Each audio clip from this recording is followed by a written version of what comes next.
Okay, Assalamualaikum. Good morning, everyone. Welcome back to Literary Criticism. Now, in today's topic, we are still on the general topic of psychoanalysis, okay, psychoanalytic criticism. But today, we are looking at another branch of psychoanalysis, okay. Last week, we looked at Sigmund Freud's theory about the unconscious mind. Okay, now we are going to look at the theories by Carl Jung. Who is Carl Jung? Okay, Carl Jung is actually one of Freud's student. Okay, so one of Freud's students, but Carl Jung went in a different direction about when it comes to this unconscious mind. Okay, he proposes a different idea. Okay, so we're going to look at that and how it applies to literature.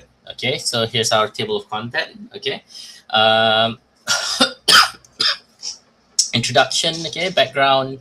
We're going to talk about the theory of the psyche, the archetype theory, and then we are going to look at an extension of Carl Jung's work. Okay, as proposed by the literary critic Joseph Campbell. Okay, he proposes a theory called the hero's journey. We'll look at that, and then we will conclude.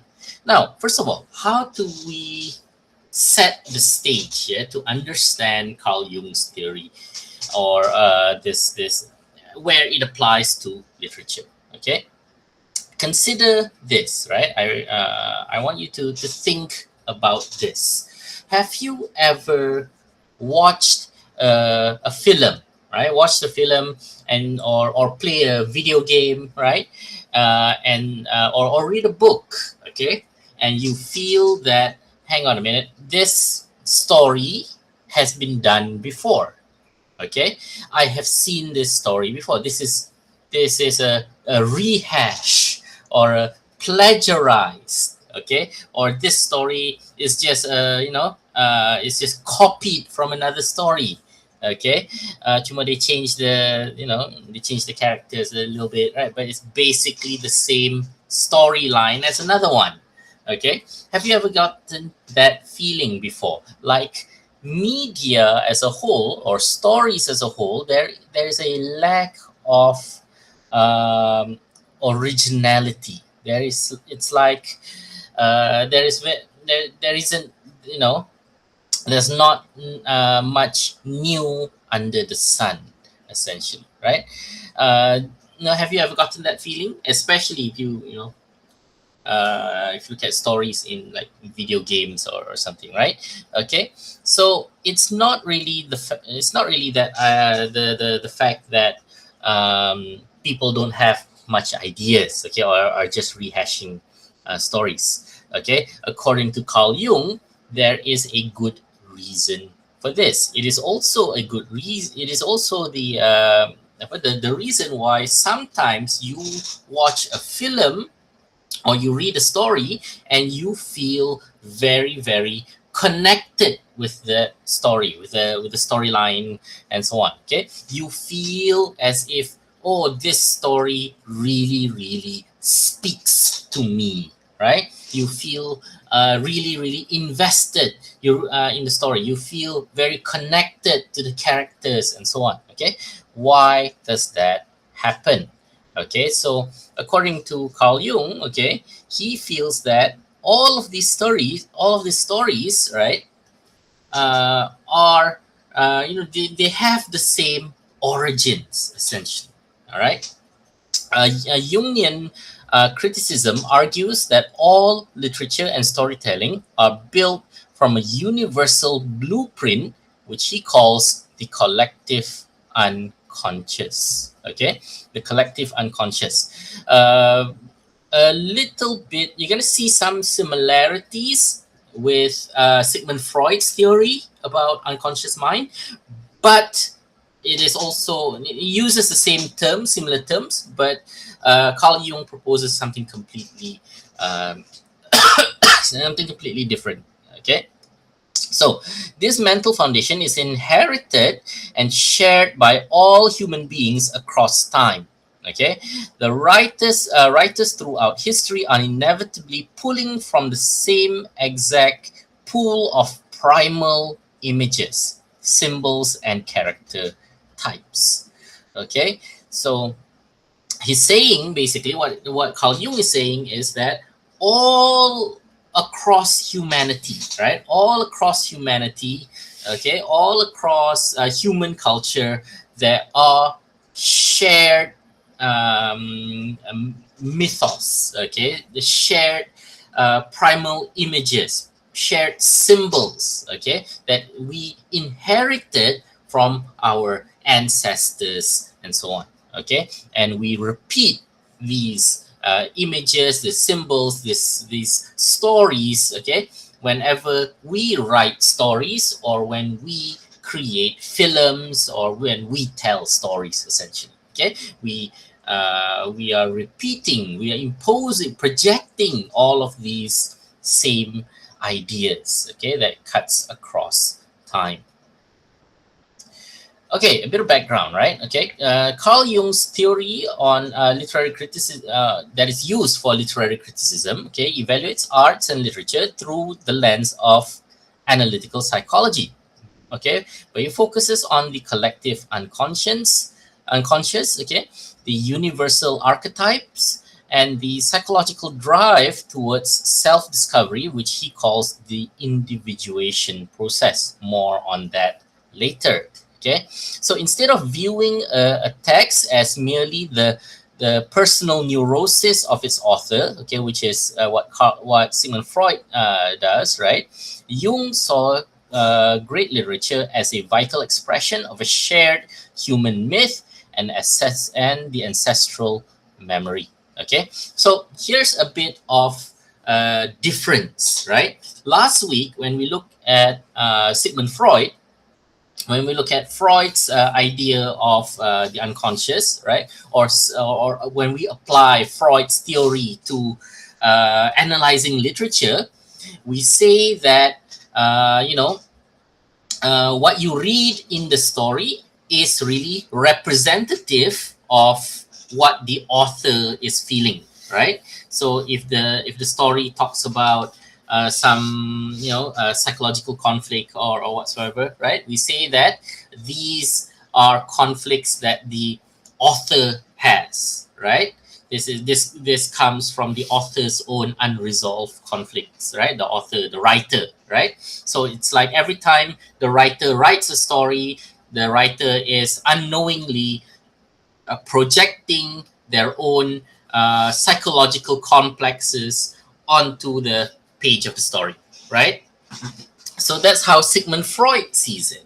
Okay, but this is where Carl Jung deviates. Okay, Carl Jung says, okay, no. All right, that's not the case. Carl Jung says that the expression you see in literature, okay, what you see in literature is actually a shared human myth, okay, that cuts across all of human memory. Okay, it is a shared mythology. Okay, that's that's a difference between these two theories. Okay, Carl Jung and Sigmund Freud. A little bit about Carl Jung. Okay, so Carl Gustav Jung, all right, was a Swiss psychiatrist, Swiss psychologist, okay, who founded this analytical psychology. All right, so he came after Freud. Okay, so he was a student of Sigmund Freud. This is of course him as an older gentleman. Okay, but above Freud was his teacher, his lecturer, right? And then Carl Jung was the student. Okay, um, they had a falling out. Okay, they had a split, an ideological split, a disagreement. Okay, in 1913. Okay, because Sigmund Freud emphasizes on the a lot of Sigmund Freud's ideas, which I did not really talk about in last week's lecture. Okay, um, focuses on the idea of sexual drive and sexual libido and so on. Okay, so Freud has a lot of other theories, okay, than the unconscious mind. Okay, so for example, Freud proposes Oedipal complex. Okay, a lot of the in fact, we did talk a little bit last week, yeah, about that. um, think about Freud, constantly obsessing about the phallic symbols in dreams, right? Phallic meaning the representation of the penis in the dream and so on, right? So Freud was getting it's getting a bit Epstein-like, okay, and Carl Jung, went the other direction. Carl Jung says this is, not everything is about sex. Okay, not everything is about sex. So Carl Jung proposes that about the deep unconscious is more wholesome, right? This idea of the sexual drive is not really just sex. It's for Carl Jung, it is more of a life force or what he calls the psychic energy. Okay, think of the don't think of the psychic energy as you can read minds and so on. Psychic energy for Jung is more like your motivation, right? Your motivation, your enthusiasm, your ability to wake up in the morning and then do stuff, right?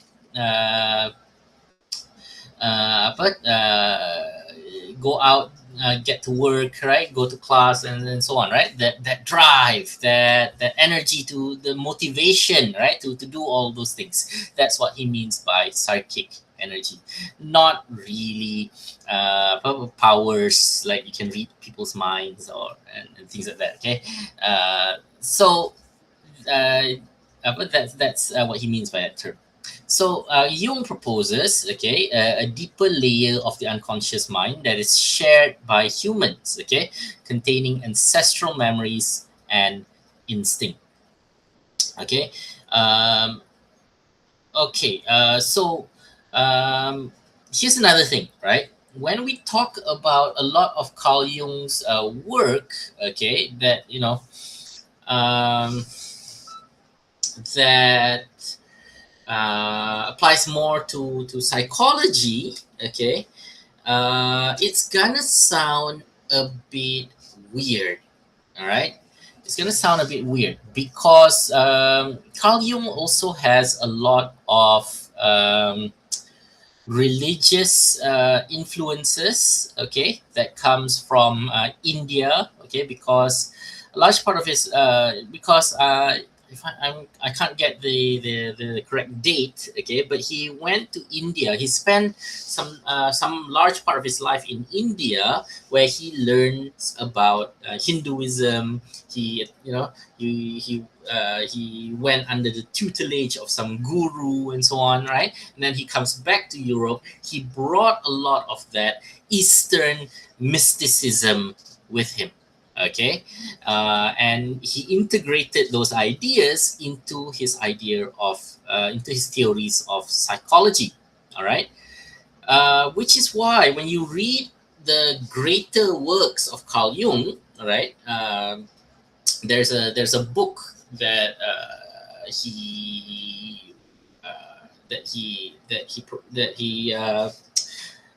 introduces, okay, called the Libre Novus, okay, or the Little Red Book, okay, and it when you read it, it does sound a bit wacky, okay, it does come off a bit wacky um, apa, as a psychology, as a theory of psychology. Okay, so we can't really use the entirety of Jung's theory. Okay, when it comes to what we're doing in terms of literature or literary studies. Okay. Um, Now, what I'm going to introduce to you in this lecture is really the surface level Sajid. Okay, why we only talk about the surface level? Because this is what is easy to understand. Okay, this is what is still understand.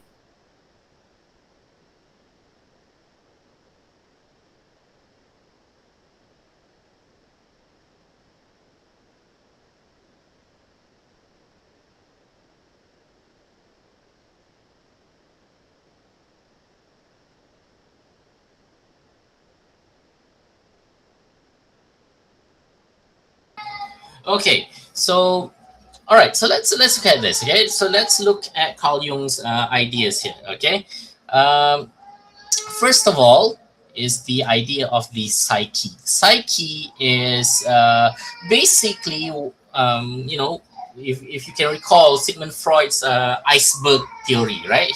Sigmund Freud talks about the human mind as if it was an iceberg. You have the conscious mind at the top on the surface level, right? You have the pre-conscious in the middle, and then deep down you have the unconscious. So Carl Jung proposes a slight change to that theory, okay, and he calls it the psyche. Think of the psyche as your whole mental self, okay, the mind essentially. So the psyche is the entirety of all psychological processes, both conscious and unconscious, like the iceberg, right? So Jung viewed the psyche as a dynamic, self-regulating system that constantly strives for balance and wholeness through a process that he calls individuation. So what the mind seeks is to integrate all of its broken parts, okay, to become a whole, a whole matured person, okay. So Jung mapped the human psyche into three distinct interconnected layers operating much like Sigmund Freud's iceberg. Okay. Now, so for Carl Jung, okay, so you have, okay, the consciousness, okay, which is the ego. All right. So this is the surface layer of the human mind, containing thoughts, feelings, and memories, okay, that you are fully aware of. Okay, the ego acts as the commander, okay, the gatekeeper of the conscious awareness. All right.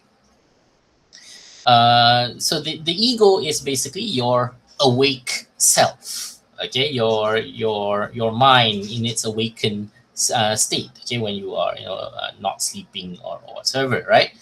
Um, there is the person underneath that layer. There is something called the personal unconscious. Okay, think of the personal unconscious as the memories, the repressed painful experience, the complexes, right, and so on. So if you can recall again, Sigmund Freud's iceberg, right? So Sigmund Freud has all of these repressed memories and so on in that unconscious part, right, the deep part. Um, but what Carl Jung proposes, there is a deeper level than the personal unconscious, okay, and this is called the collective unconscious. All right. So what is the collective unconscious? It is the deepest foundational layer shared by all human beings. Okay, it is inherited genetically rather than developed through a personal experience. It acts as a reservoir of universal human instinct and archetype. Okay, what does that mean? What does that mean? Okay, he's basically saying that inside your mind there is something that you inherited from all your ancestors and so on. Okay, there are memories from all of your ancestors that is genetically encoded into your genes. Okay, when you are born, you inherit those memories from your parents. Okay, and from your grandparents, from your great grandparents, and so on. It is all passed down into you through genetics, and it is somewhere in your collective unconscious. Okay, so basically, what is he saying? He's saying that your ancestors, okay, are living rent free in your head. Okay, and okay, and what your ancestors are doing there is that they are providing you with this apa, with this shared memory, and this shared memory comes out in the form of a shared myths. Okay, because if you look across all of human culture, the myths are very similar. Okay, different cultures, you have very similar mythology. Okay, there is the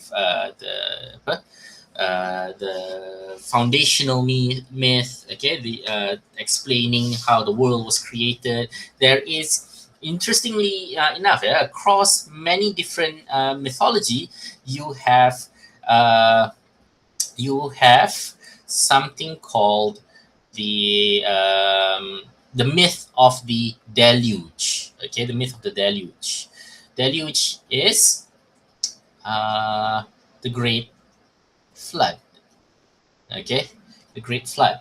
So kalau for example, if you look at dalam Islam, right, you have the great flood being Nabi Noah, right?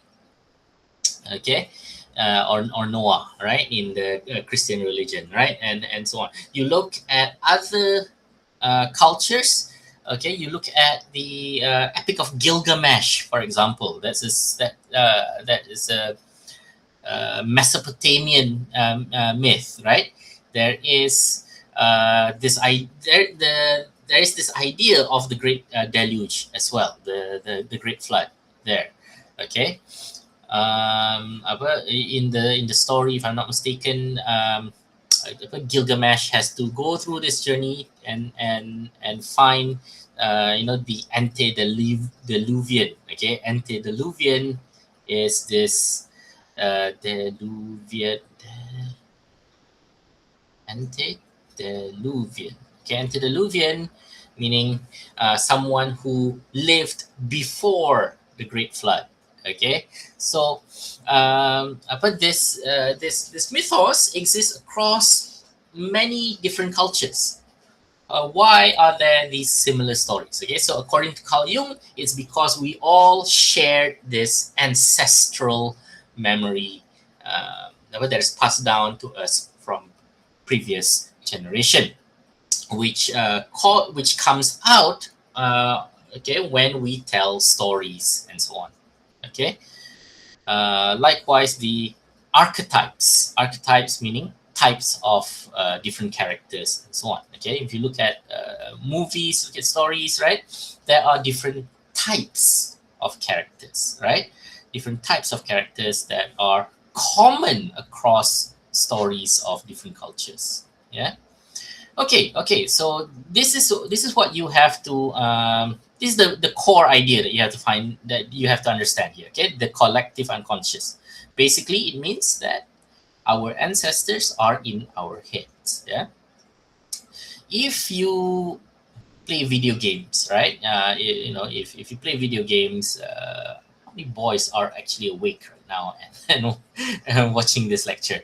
All right, so if you play video games, right, you play this now old game already, all right, Assassin's Creed. The concept in this game is inspired by this idea of the genetic memory. Okay, basically it is part of this Carl Jung's idea. Okay, where memory is passed down from generation to generation, and then in this video game you play as this guy. I can't remember his name, right? So his great ancestor was an assassin, right? So what they do, they stick him into this machine, and then they access the memory that he has in his genetics, in his DNA, right? It is encoded into his DNA. But yeah, so that is inspired by Carl Jung's unconscious mind, the collective unconscious. Okay, ancestral memories are seen as encoded into genetics and passed down from one generation to the next. Okay. Now let's look at archetypes. Okay, what is archetypes? So I mentioned just now that in our heads, in our minds, we have a section of the mind called the collective unconscious, right? So the collective unconscious is where all of our ancestral memories live, right? It's where we store all of these ancestral memories. Okay, inside the collective unconscious, there are personalities. There are um, I wouldn't calling it personalities outright is also not entirely correct. Okay, Carl Jung calls them archetypes. They are basically part of us, part of our minds. Okay, but you think of them as wandering around in there. Okay, they are part of the this collective unconscious, and they influence our personality.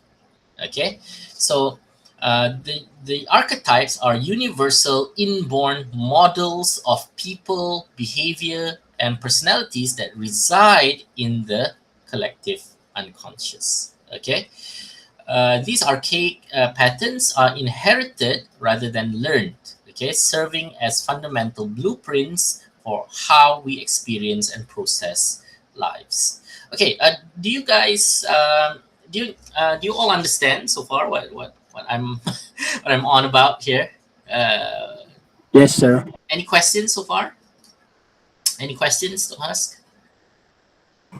No, sir. Yeah. Okay. Okay.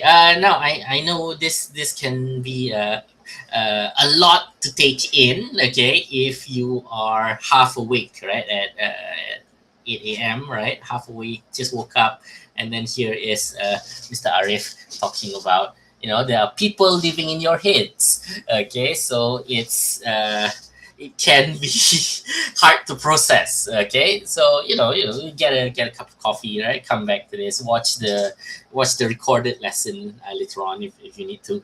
Okay, so uh, okay, so in our head there are four major archetypes. Okay, four major archetypes, and then there are some uh, in later version of this theory. They split it into 12 other archetypes as well, but that's a lot to explain in one lecture. Okay, so I'm going to focus on the four main archetypes first, the four major archetypes. Okay, so the four major archetypes that live in your head. Okay, and in your head, okay, you have the persona, you have the shadow. Okay, you have the anima or animus. Okay, depending on your gender. Yeah, anima, animus, depending on your gender. And then you have the self. Okay, the self is what you want to become.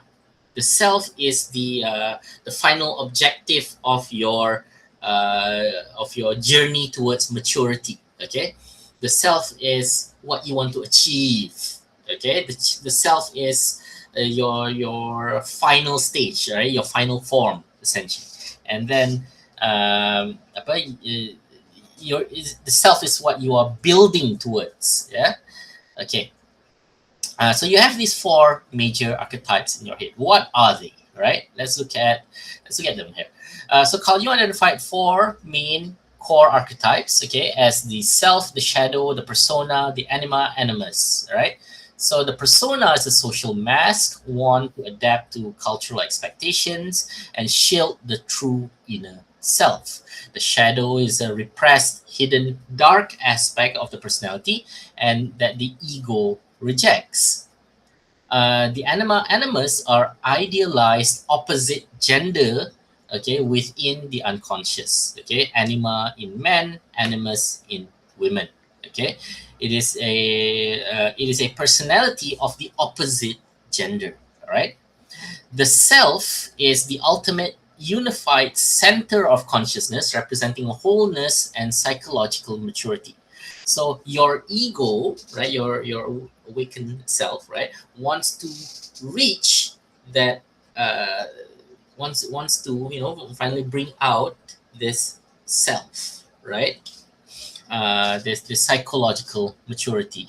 But it's a long journey towards that. Okay, let's look at this one by one. Okay, so first of all, the persona. Think of the persona as a mask that you wear in order to fit into society. Okay, uh, think of it like this. All right, we all have our personality, right? We all have our things that we like, that we dislike, and so on, right? And our tendencies, our certain behaviors that we do, and so on, right? And sometimes those tendencies are not socially acceptable. Okay, so you think about, maybe you like, you as a person is perhaps more wild, right? You're a bit more, you have a wild side. Maybe you think about that, and you like to make inappropriate jokes and so on again. Okay, but that kind of behavior is not acceptable in a social setting, in a public setting. So that's why, kalau if with your brothers, maybe with your siblings, you're this very lively, excited person, right? But then when you go to class, you tak tunjuk that crazy kan. You are more quiet, you are more well behaved, and so on, right? So that is the persona. Okay, yes, Hafi is correct. It is the performative mask. Okay, yeah, Zakwan, why is the self far away? Okay, you mean that previous picture? Yeah, this because you want to reach the self, and reaching the self is a long journey. Okay, to reach the self, you have to encounter, you have to encounter monsters along the way. All right, so it takes effort. So we'll come back to that. Okay, we'll come back to that later. Okay, now understand the persona. The persona is this mask we create for ourselves. Okay, it is a social mask, a facade. Okay, that the individual wear or present to the outside world. It is a public image that we create to conform to societal expectations and norms. So, like I said, maybe in private, okay, with your close friends, with your siblings, you are more crazy, right? You are you say the most inappropriate things, you make the most inappropriate jokes ke apa kan, oh macam gila-gila kau ni, right? Tapi when out in public, you don't show that behavior, right? You put on a mask, okay, for social acceptance. So this mask is called a persona. It is an identity that you create in order to fit into societal expectations. Okay, and this persona is an identity of its own. Okay, it is a personality that you bring out when you're in public. Okay, so in essence, the role or persona, okay, we adopt in different social situations. Jung believed that the persona is developed as a necessary adaptation to society, right? It allows individuals to function effectively in social and cultural contexts in which they live, and it helps us fit in and communicate and interact with others. That's why, okay, when when you sometimes people tell you, okay, just be yourself, just be yourself, right?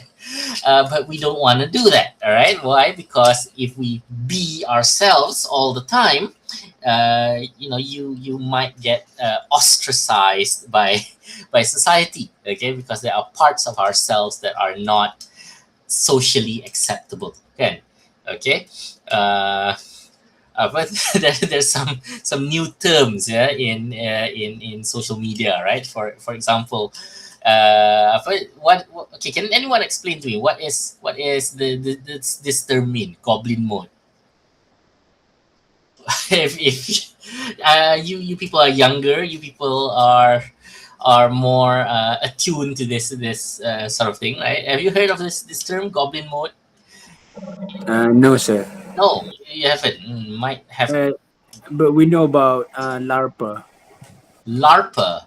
Yeah, LARPA is when someone pretend to like something because they want to fit in the society. Oh yeah, yeah, yeah. Okay, yeah, that makes sense as well. Okay, as a persona, right? A LARPA meaning, you pretend to like, right? LARPA, yeah, yeah. LARPA, it comes from the term live action RPG, right? People who dress up as their cosplay character and then run around in the woods. Okay.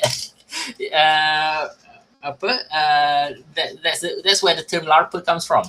Okay, live action RPG. Okay, live action role playing game. Okay, yeah, you can Google that. Okay, it's people dressed up as mage and knights and so on, right? And then they run around the forest throwing paper fireballs. Okay, yeah, sure. LARPing is fun. I'm sure. Okay, but the term LARPer can also be used, as Hafi mentioned. You are pretending to like something in order to fit in. Uh, Here's an example. Okay, I'll tell you the truth right now. Okay, I don't like football. Okay, I think it's an incredibly boring sport. Okay, the same way that I don't like Formula One. Okay, I do not like Formula One. I do not like. I think it's incredibly boring to see a car go round and round for 200 times. Okay, 200 laps. Okay, I don't know how you can go to Sepang international circuit and sit there for 6 hours to see these cars go round and round. Okay, if you, I much prefer to, right? I much prefer to just watch the highlights, right, on YouTube Shorts. Okay, highlights of the race. Okay, uh, but a lot of my friends like football, right? They like FIFA, right?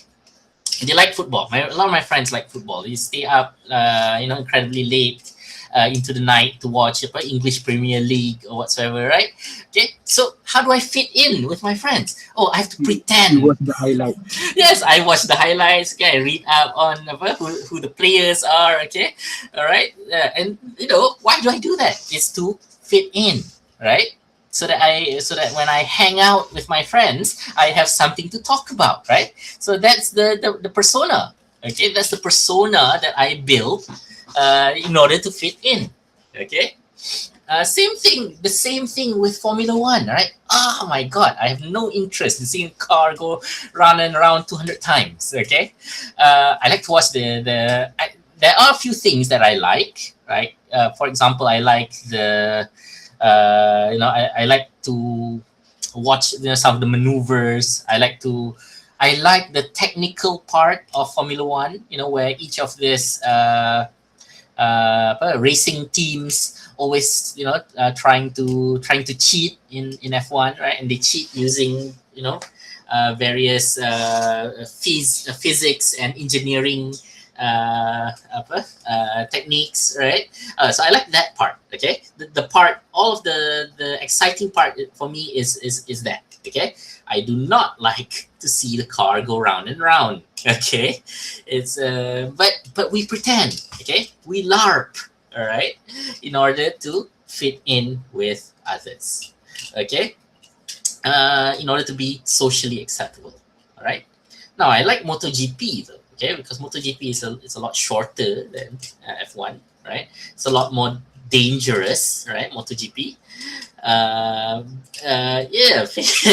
Oh, right. I know makes I mentioned something interesting here. Fake it till we become it. All right. Fake it till we become it. That is also a crisis within the mind, actually. Okay. Sometimes the persona, okay, has a tendency to become the dominant personality. If you ever seen a movie, for example, where someone pretends to be something, right, something that they're not, but then eventually in the story, what they're pretending to be kind of take over their lives, right? Okay, so that there is a tendency for that as well. Okay, where what you pretend to be, becomes the dominant aspect of your personality. Okay, there's a danger of that as well. Okay, the persona is also important because the persona comes into conflict with something that is another aspect of our mind. Okay, this aspect is called the shadow.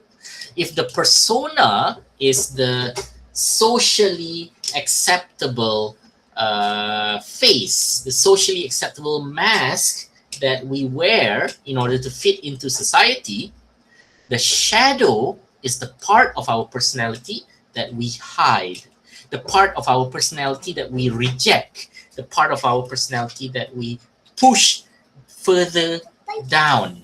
Okay.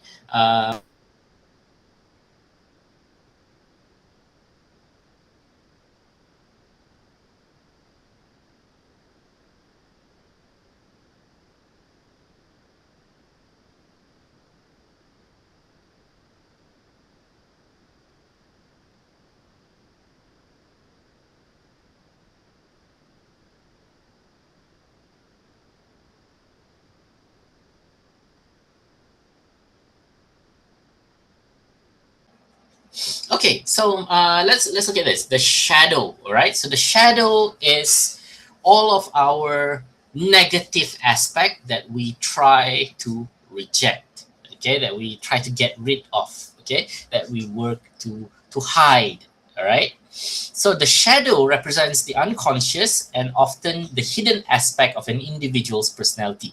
It encompasses all the qualities, the desires, the emotions, the tendencies that the individual represses, denies, or is simply unaware of. Okay, so for example, you try to be a very kind person, right? You try your best to be a very kind person, but sometimes, you know, you can also be a bit cruel. Sometimes you also can be a little bit abusive, right? So there's a dark side of your personality, right? That you try yourself, you try your best to just push away or get rid of, and so on. It doesn't truly go away, right? It becomes an archetype called the shadow, all right? So these aspects can include not only the undesirable or socially unacceptable aspect of the self, but also the hidden positive qualities and potentials that the individual may not recognize. Okay, so in essence, the shadow is also the reservoir of unrealized potential. Okay, so what does that mean? All right, the shadow is not all positive. It's not all, sorry, it's not all negative aspect. Okay, there are also some positive aspect of the shadow. For example, uh, for example, you're a student, right? You are a student.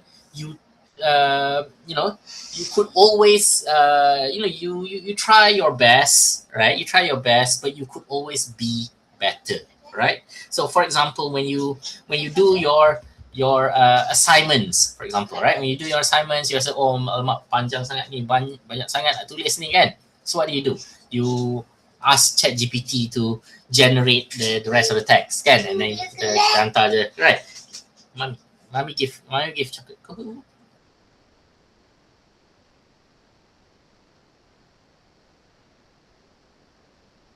Okay, so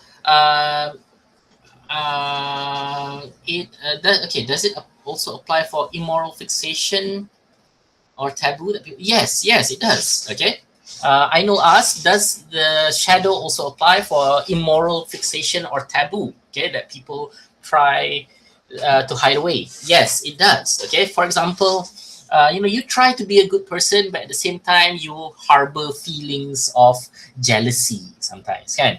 But you try to be a good student, but then someone else got 100 out of 100 percent for their test, kan. So you rasa macam jealous a bit, kan. You rasa macam geramnya kau ni, kan. Okay, that also becomes part of the shadow.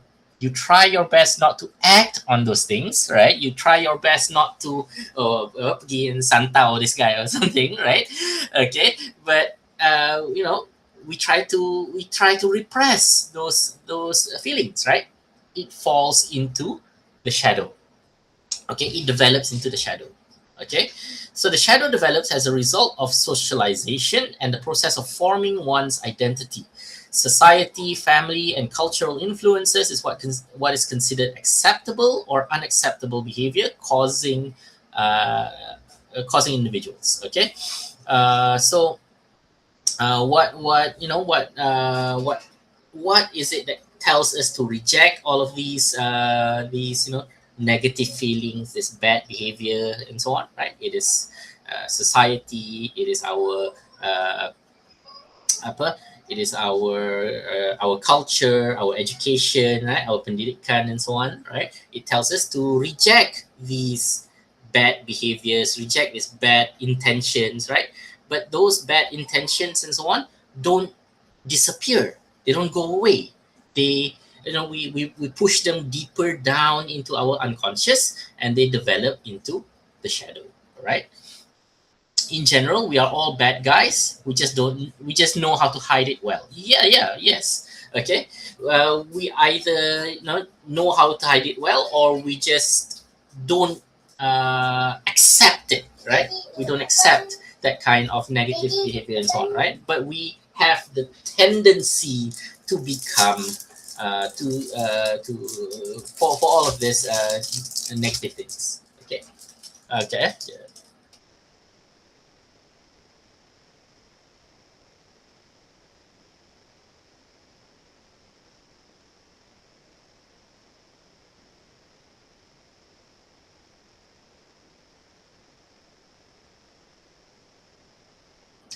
Okay, all right.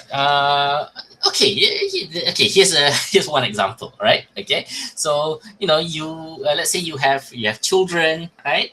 You want to you strive to be a very kind, generous, a parent figure, right? Very caring parent figure. But kadang-kadang ni, okay, your kids act out, your kids throw tantrum or something, you rasa macam geram nak lepuk juga budak ni, right? Okay, so that is some abusive tendencies, okay, but we reject it, we push it away, right? We push it out of our minds, right? Okay, dia macam apa, rasa geram, it just inside your head saja, kan, but you don't act out on it, right? But it doesn't truly go away, it doesn't truly disappear, it becomes part of the shadow.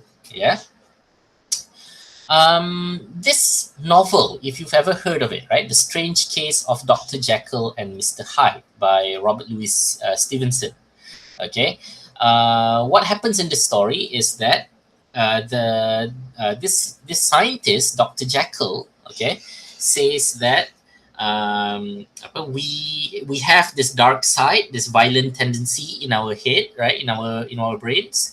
What if we can get rid of that violent tendency? What if we can get rid of that dark side of our personality, right? So what he does is in the story, in this novel, right, Dr. Jekyll develops a potion, right, a medicine. So he drinks this medicine, okay, to test out, right, and what happens is he does not get rid of the dark side, okay, the shadow actually comes out, okay, the shadow takes over his mind. Okay, and while the potion is in effect, okay, he loses consciousness, he loses the persona, okay, the socially acceptable persona disappears, and what comes out is entirely the shadow. Okay, the shadow comes out, and the shadow becomes him. Shadow takes over, and he goes out at night, becomes a serial abuser, right? He goes around beating people and so on, right? Acting out on all of his violent tendencies and dark sides. Yeah.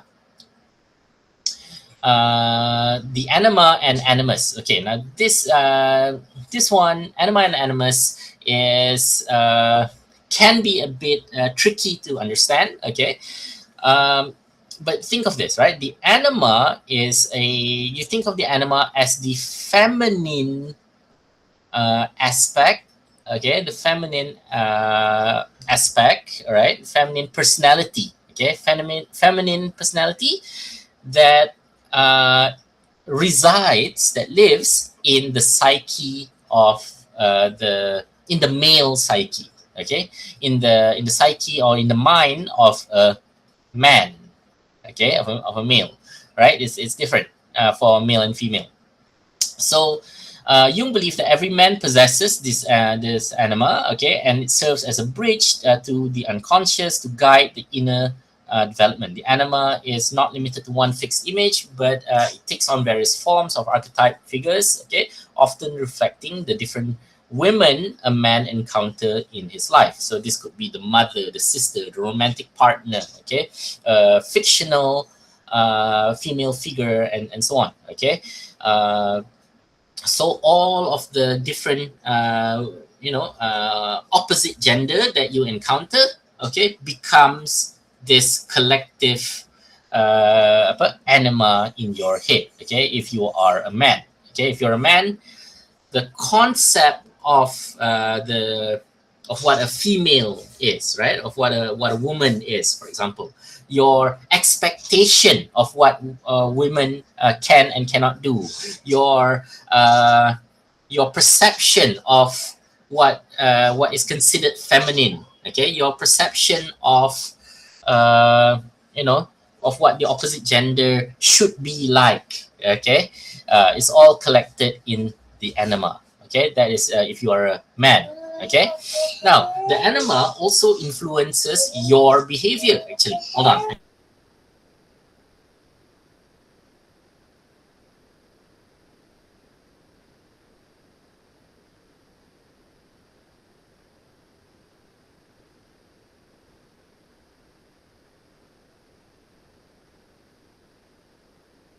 Okay, sorry for the frequent interruptions.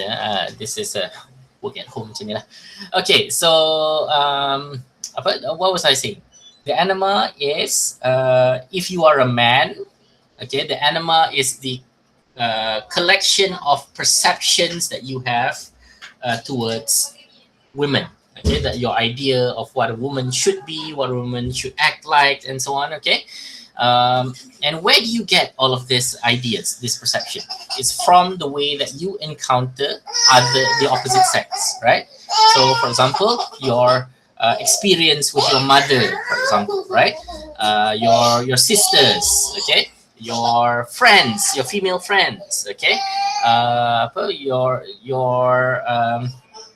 What you see on films, right? Representation of women in films that you watch. Okay, so all of that builds your this anima. Okay, now the anima also influences your behavior and your personality as well. If you are a man, okay, you think about the differences between the masculine and feminine personality. Okay, masculine and feminine personalities. What is considered as masculine personality? What do you consider as masculine personality? Stoic. Stoic. Okay, being stoic. For example, what else? Brave. Right. Okay. What else? Confidence. Right. Okay, these are all masculine personality. Okay, what about feminine personality? Okay, you think about kindness, right? Soft. Generosity, soft spoken. Okay, right, softness. Okay, apa lagi? Sensitive. Okay, right. What else? What else? Okay, you. Empathetic. Pardon? Empathetic. Empathetic. Yes, empathetic. Right. Having empathy. Okay, that is very. Those are feminine aspect. Okay, so all right. So it's not saying that but masculine, you have to wear pants, and then feminine you have to wear skirt. Okay, it's not that. All right. It's you look at personality. You look at personality traits, character traits. Right. It's more like that. So basically, in the mind, in the psyche of a man, right, you have the masculine aspect and you have the feminine aspect, because a man can be confident but can also be empathic, right? A man can be stoic but also kind, right? So that is the anima in a man. Okay. On the other hand, in a female mind, in a female psyche, right? In women, you have the animus. Okay, the animus is the opposite of the animal.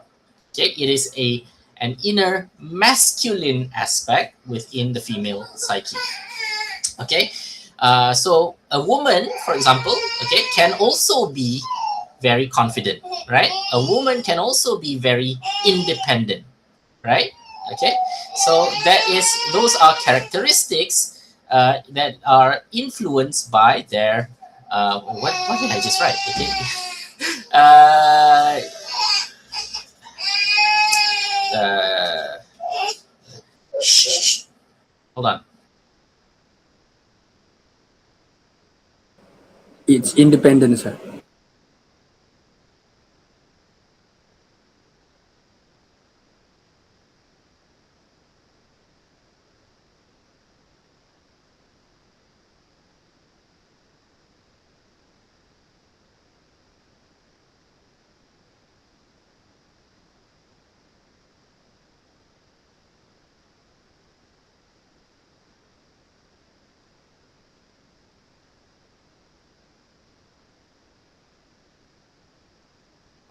Okay, and the struggle is real, guys.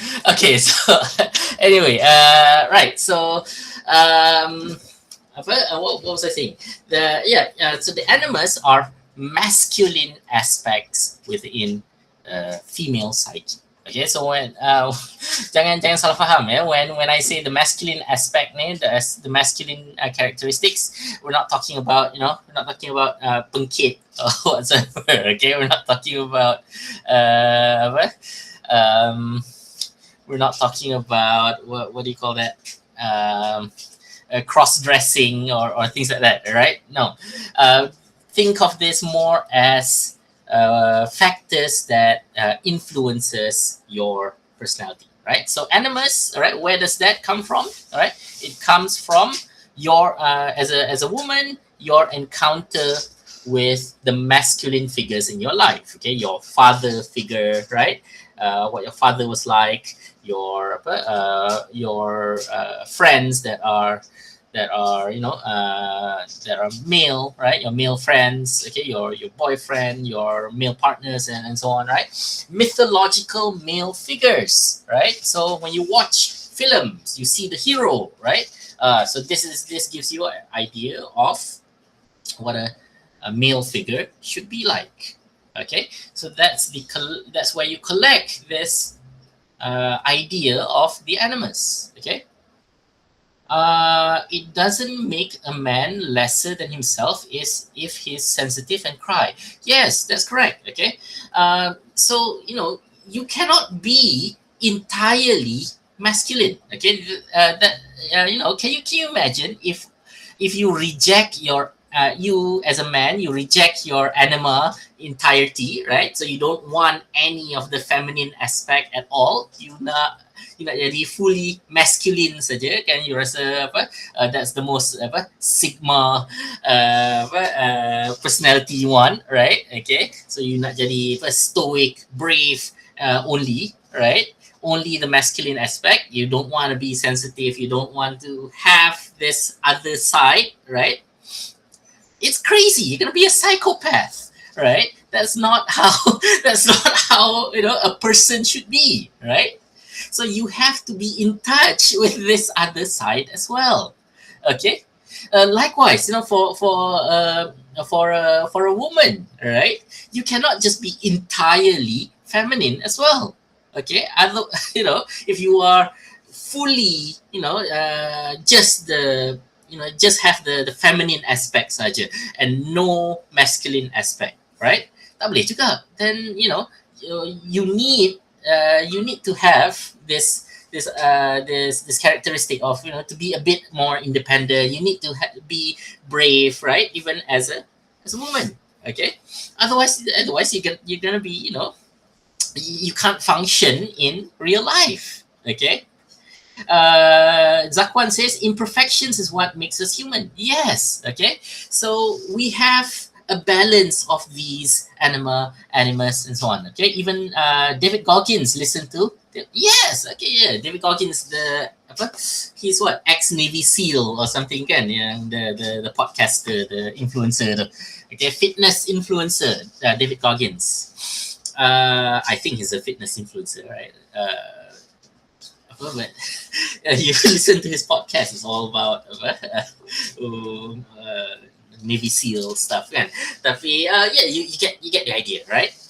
You inside your mind, okay, inside your collective unconscious, there is there is a feminine aspect, or if you're a woman, there's a masculine aspect in there. Okay, living rent free in your head. Okay, so if they're living rent free in your head, okay, at least try to get them to do some work, right? Okay, try to connect with them. Okay, you cannot reject this other side. Okay, all right. So Jung believed that components of the psyche do not exist in isolation, but they interact continuously through the specific laws of energy. So in your head, what's going on is a constant struggle between these different archetypes. Okay, the shadow wants to come out. The persona says no, that's not allowed. You're going to, you're going to embarrass us, right? The anima and the animus, are struggling with each other. Okay, for dominant control. All right, so it's a constant tug of war in your unconscious. Okay, all these different archetypes struggling with each other. All right, so the conscious and unconscious minds exist in a state of compensation. If your conscious life becomes too extreme or one-sided, your unconscious will generate things like dreams or symptoms to restore balance or equilibrium. Right, so unlike Freud, who viewed libido as purely sexual energy, Jung defined libido as a psychic energy or life force. Again, psychic energy doesn't mean that you can, you have telepath or something, you can read people's mind. Psychic energy here just means that your motivation to live, right? Your motivation to live, to do things, to get out of bed, and so on, right? That's your psychic energy. Okay, you can't really it's not superpowers. That's my point, right? Yes, okay. Hafi says Freud needs to chill with the sex thing. It is also why Carl Jung kind of separate from Freud. Okay, Freud went towards all of that sexual things, right? Went towards Freud took psychoanalysis more towards the sex side. Okay, everything is about sex, right? Why is it that we do things? Or because sexual desires and so on. Carl Jung says, "Oh, you gotta chill, man. Okay, not everything is about that." All right, you gotta calm down. All right, so there's more to life, right, than just sex. What Jung is trying to say. Okay, all right. Libido in Jung's perspective is, you know, you want other things, right? You want other things in your life.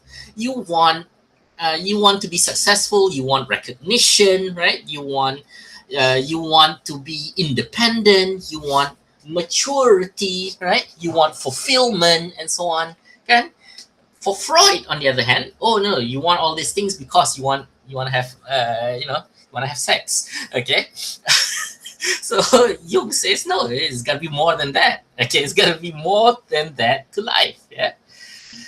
Transcendent function. Okay, the transcendent function is a mechanism by which the conflict between opposing forces in the psyche, okay, your persona against your shadow and so on, okay, is bridged and leading to creation of new unified level of consciousness. Okay, so it is like I said, transcendent function meaning this struggle between your conscious self and your unconscious self, right?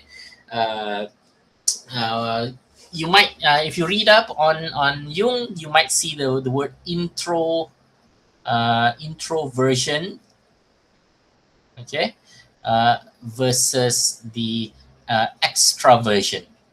Okay, extraversion meaning your outside self. Okay, your self that is facing the world and so on. Your conscious self. Introversion is your unconscious self. You know, macam kadang-kadang you try to put on this mask, right? This persona, but then kadang-kadang tu terkeluar juga your hidden self, kan? Your hidden shadow. Okay, you try to be macam kind and so on, but then kadang-kadang geram tu terlepas kat geram, kan? Ditumbuk kat kawan tu, right? Okay, but so that, what is that? That is this the introversion coming out to the extroversion, right? Your shadow suddenly emerging, popping his head out of your through your persona, okay, and then punching people. All right, so there's this struggle, yeah, between the introversion and extroversion. Okay, faham semua? You understand all that? Yes, sir. Okay, so you can see that it's a little bit different from Sigmund Freud punya idea of the unconscious mind, right? Now, what's the point of all this, right? What's the point of all this? If we, in our heads, in our unconscious mind, we have all of these different archetypes, okay? And I mentioned before that these archetypes come from memories of your ancestors, okay? This is why Carl Jung says we tell the same stories again and again, okay? This is why when you look at all of the movies and films and storybooks and so on, a lot of the time we are rehashing or we are just recreating the same story again and again. Okay, why? Because we have this shared collective unconscious, right? For it's the same across everyone in human culture. We all have this shared. It comes from the same place essentially, right? Which is why there's not much different. Okay, individuation. I've mentioned this a few times. What is individuation, right? It is the lifelong psychological journey of self-realization and development whereby individual integrate the conscious mind with the unconscious, okay? It is the ultimate goal, okay? You might reach this individuation, you might complete this individuation in your old age later on. It's basically the entire life journey towards reaching maturity, okay? The ultimate goal of individuation is to move away from cultural conformity and personal neurosis to become a whole person, okay? Inherently designed to be, okay, that you're meant to be, okay? And this is called the self, okay? Part of the individuation. I know us, right? Is talking to ourselves considered individuation. It's part of the individuation, okay? Because when you talk to yourself, you are weighing this there's different aspects, different personalities. You are taking this reflection process, right? It is part of individuation process. Okay, look at this stages of individuation. Okay, now these are not in order, of course. Okay, except for the last one, realizing self. Okay, and transcending the persona. These two can be interchangeable. In the stage of individuation, okay, you are going to confront your shadow.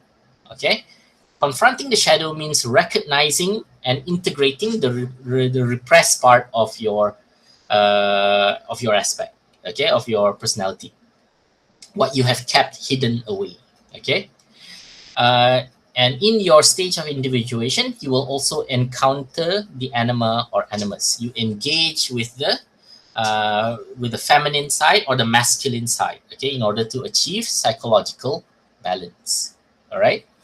And then what happens once you do that? You transcend the persona. The mask can come off now. Okay, the mask comes off. The persona that you have created comes off. You reveal your true self. And finally, once you do that, you have realized the self. Okay, you achieve a harmonious integration of all aspects of the psyche, leading to a completeness. Okay. Okay, hold on. Let's not look at Spider-Man yet. Okay, think of this, all right?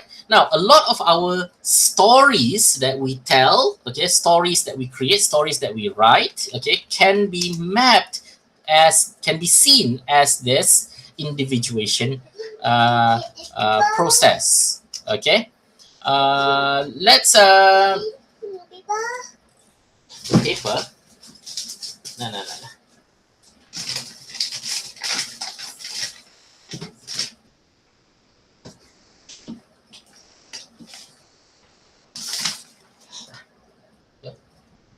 Okay.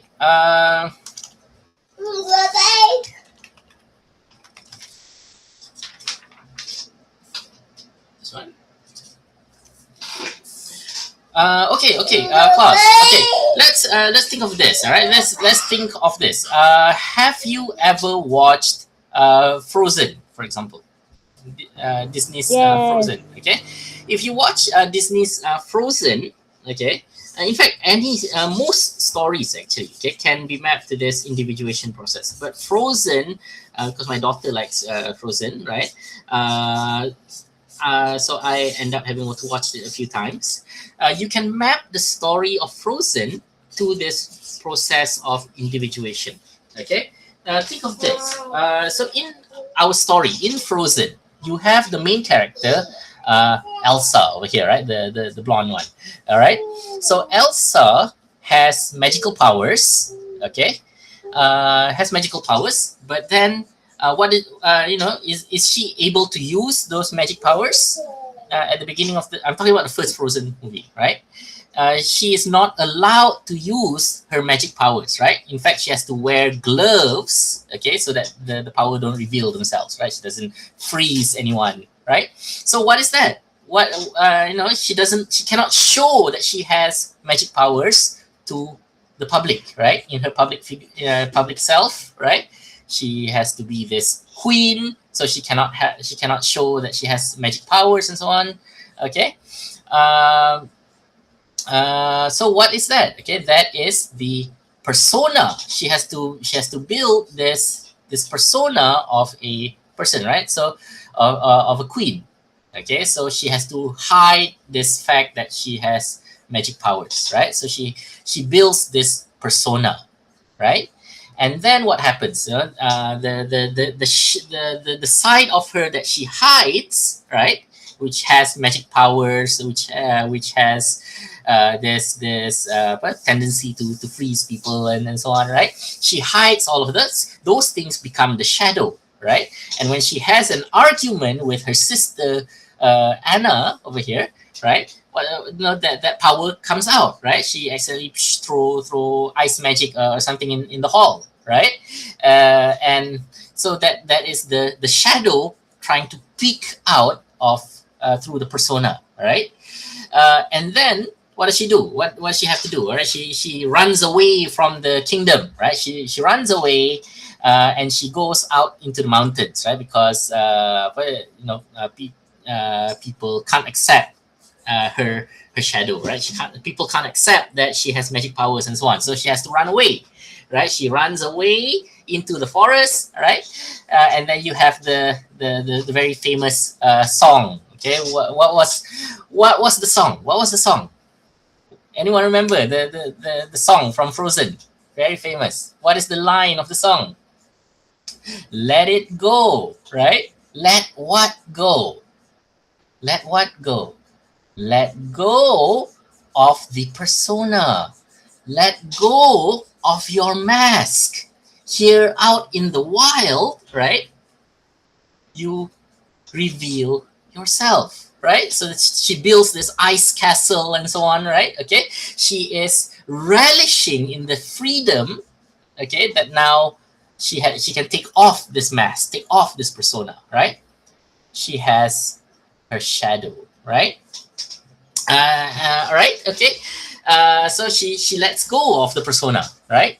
Okay, so she builds this ice castle and so on, right? You have the and then what happens? The sister went back, went to find her, right? Anna goes out into the mountains to find her. Okay, she doesn't want to go back, right? And so on. Okay, what do you have there? That is the encounter with that's two things. Okay, that is a confrontation with the shadow. Okay, and encountering the animus. Okay, so encountering the masculine side of her, right? So what is the masculine side that she has to deal with? That Elsa has to deal with. Okay, she has responsibilities, right? She cannot just go out of the country into the mountains and so on and live the rest of her life in the mountains, right? She has a kingdom to run, right? She has a country to run. Okay, so she has to face that fact, right? She has responsibilities. Okay, and responsibility being this masculine aspect, right? The animus. Okay, so she has to go back, face her the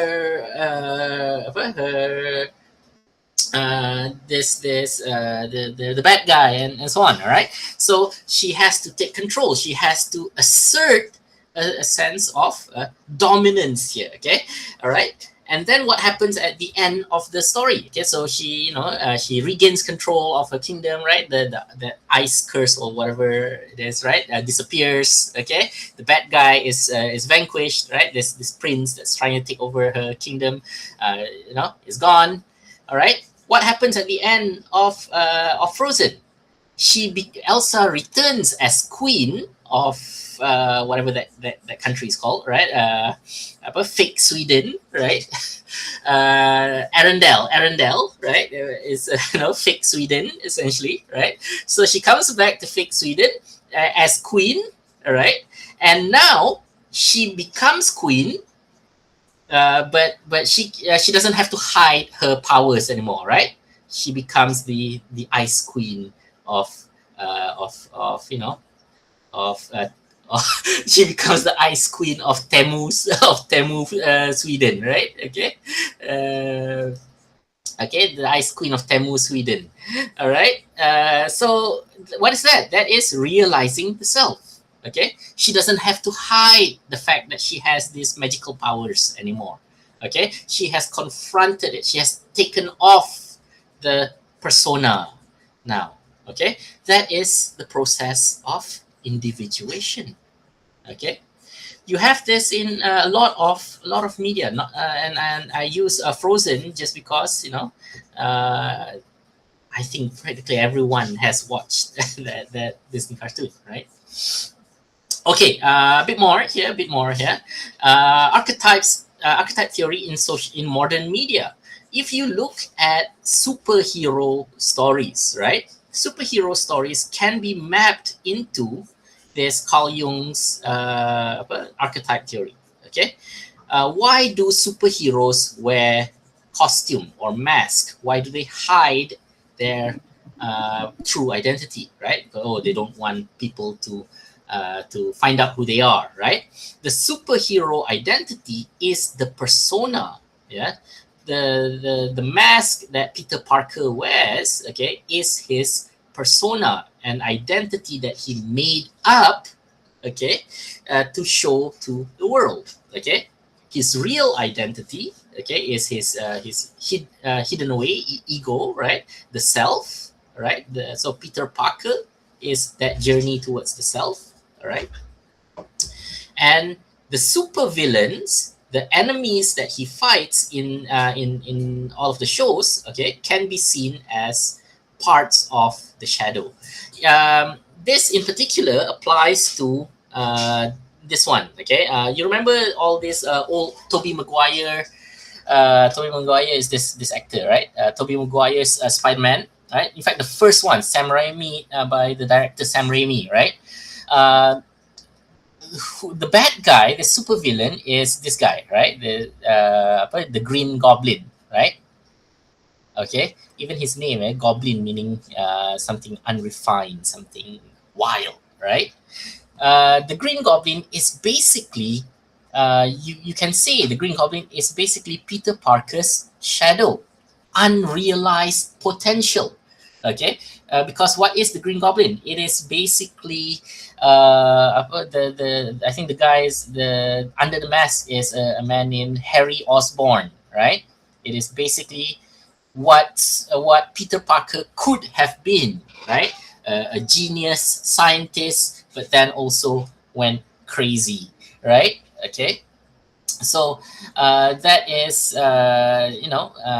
and he wears this goblin costume. He acts out on his most repressed desires, right? All of his evil tendencies and so on. So the Green Goblin is pretty much the shadow.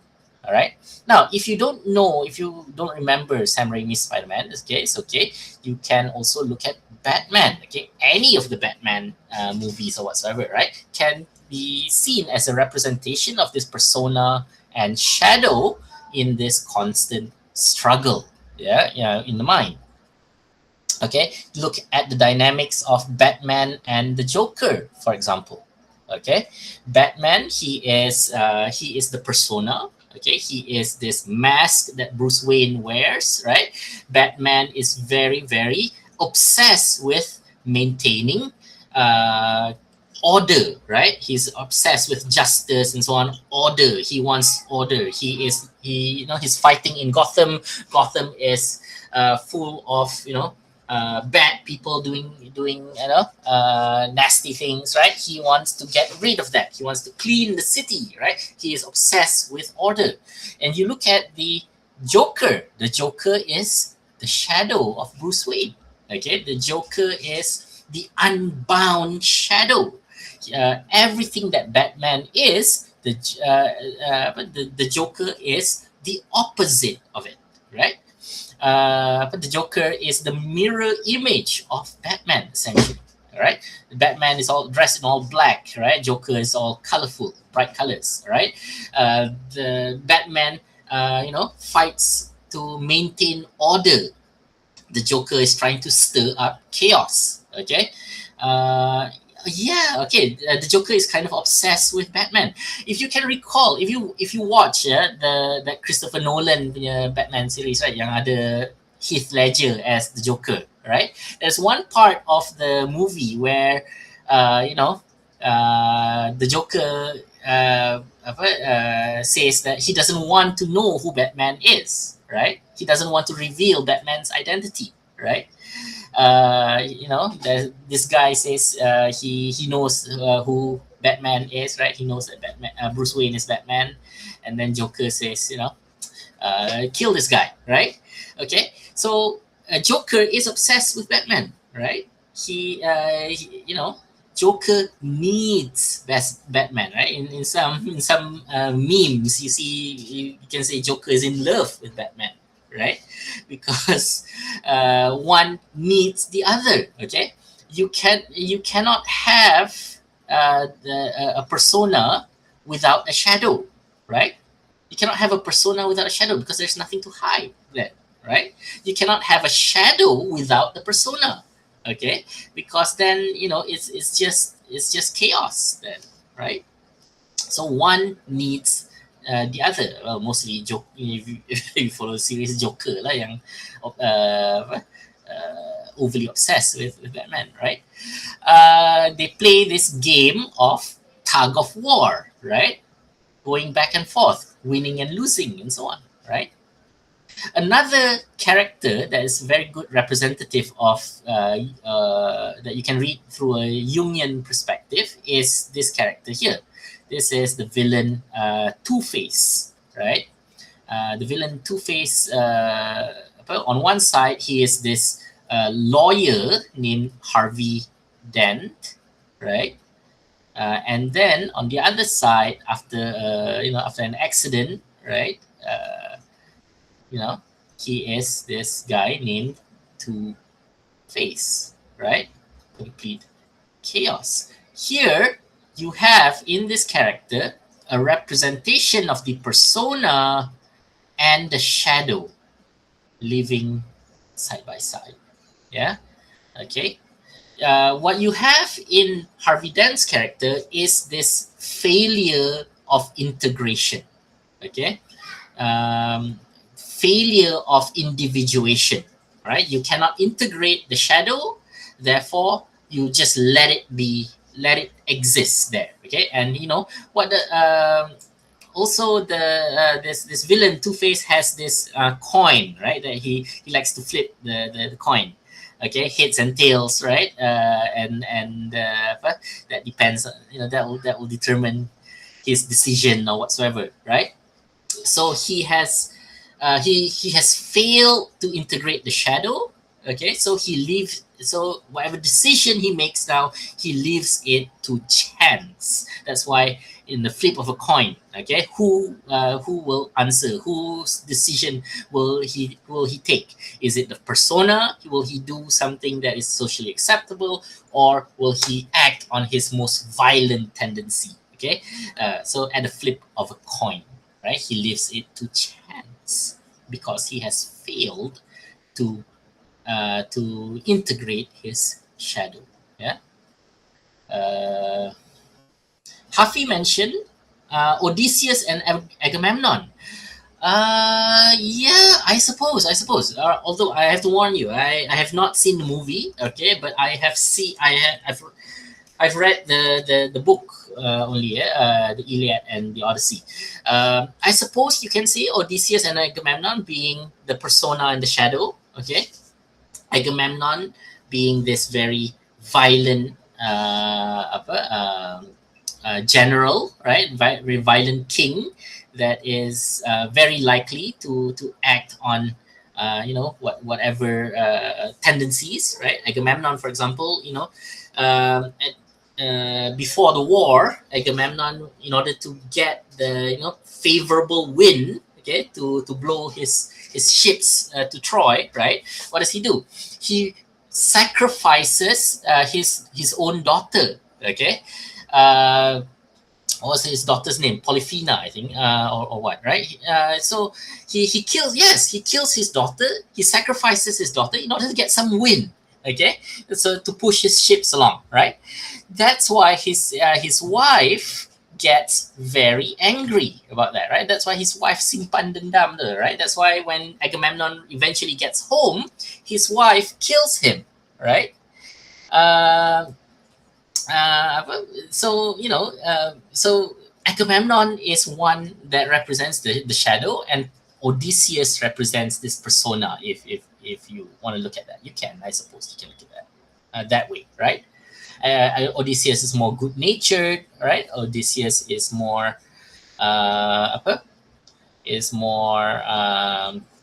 more closer to his crew, to his soldiers. Okay, so you can look at it that way.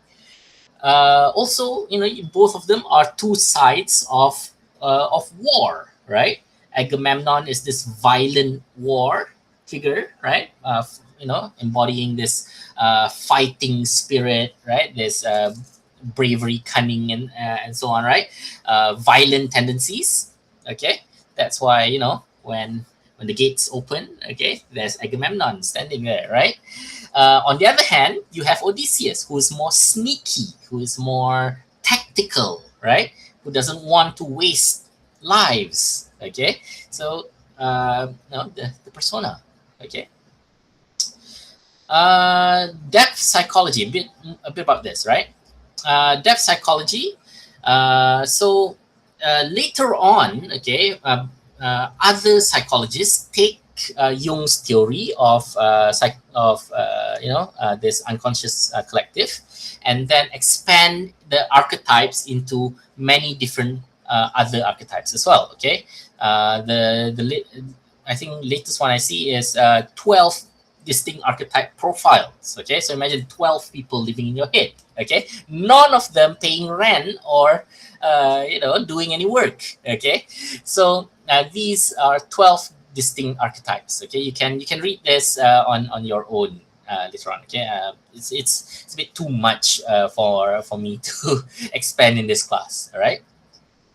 Now let's look at Joseph Campbell just for a bit here. Okay, so Joseph Campbell later on, okay, in 1949, Joseph Campbell introduces this one more concept called the monomyth. Okay, the monomyth basically means one singular mythology. Okay, he says that this is the universal blueprint for storytelling that cuts across all human stories, all human mythology. He calls it he introduced this as the hero's journey. Okay, in his book called Hero with a Thousand Faces. Okay, so the hero's journey is this cycle. Okay, that all heroes go through. Okay, that most stories will follow this cycle of the hero's journey. Okay, and for this example here, I have used Harry Potter. Okay, if you have read Harry Potter or if you've watched Harry Potter movies before, you can apply this hero's journey to every Harry Potter movies actually. All right, where do you start? You start with the status quo. Okay, where Harry is in that house, living with his uncle. Right, he lives under the stairs and so on. Right, okay, being mistreated, being bullied, and so on. And then what happens? He receives a call to adventure. Right, so Hagrid comes in and gives him this invitation. He says, "You are, you have to go and report duty at the school at Hogwarts, right? You have enrolled into Hogwarts, okay? As a wizard, you're a wizard, Harry, right? Okay." Hagrid tells him, right? So he receives this invitation to Hogwarts, right? He receives supernatural assistant. Okay. In a way, Hagrid is the supernatural assistant as well. Okay. Hagrid takes him shopping, go and buy a new wand, go and buy your broomstick, and so on, right? That is supernatural assistant. There is departure. So here, our hero leaves the ordinary world and he goes into a special world. Okay, so in our case, Harry Potter, he departs into the unfamiliar.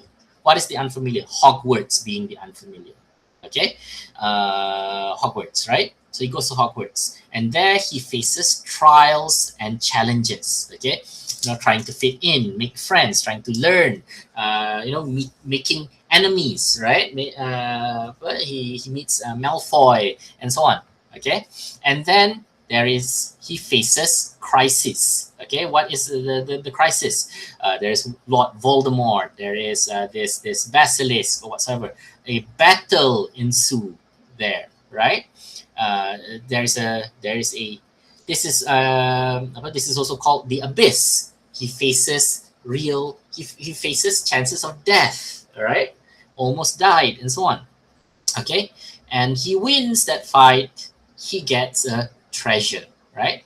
Treasure can be the experience, right? The magical powers and so on. Okay, so that is the result of the adventure that he has, right? Dumbledore gives like 1,000,000 points to Gryffindor, right? At the end of every movie. Okay, so that always happens. Okay, and then what happens after that? There is a return he goes back to the ordinary world. He goes back to the real world, right? This time with a new life. Okay, he's more confident, more brave, more independent. Okay, he returns to status quo. He returns to go back to live with his uncle, right? But now he is much older. He is more matured. He is more confident, right? He can't be bullied anymore, right? And then you watch the next movie. Okay, he's living in this under the stairs again. Okay, and he goes through this exact hero's journey again. And then in the next movie, again. How many times does he go through this hero's journey, right? In other words, what am I saying here? Okay, and so J.K. Rowling is a bit of a hack. Yeah, J.K. Rowling is just rehashing the same story again and again.